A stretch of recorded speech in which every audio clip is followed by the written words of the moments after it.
শ্রমিকদের দ্বন্দ্বে একটানা ৩ দিন ধরে যাত্রীবাহী বাস চলাচল বন্ধ থাকায় দুর্ভোগে পড়েছে রাজবাড়ীবাসী সহ চলাচলরত যাত্রীরা।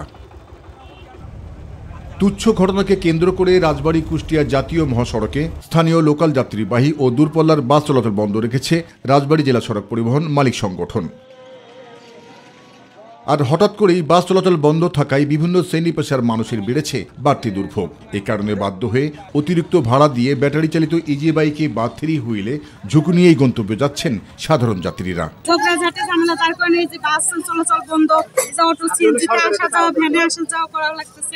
মারামারি করে এই বাস চলাচল বন্ধ হয়ে গেছে।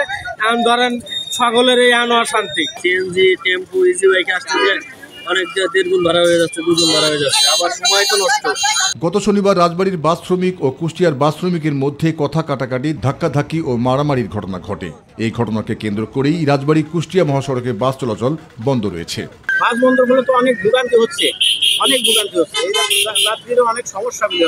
এই পাংখা থেকে রাজবাড়ী যাব, কিন্তু এখন বাস পাচ্ছি না। এই বাস চলার কারণে যাত্রীদের ভোগান্তি বাড়ছে। দ্রুতই বাস চলাচলের বিষয়ে আলোচনা হচ্ছে বলে জানালেন রাজবাড়ী জেলা সড়ক পরিবহন মালিক গ্রুপ সাধারণ সম্পাদক। শ্রমিক ইউনিয়নের সদস্যরা মারামারি করে বন্ধ হয়েছে। তারা অলরেডি মিটিং এ বসে গেছে শিয়ালদা মাছপাড়ায়।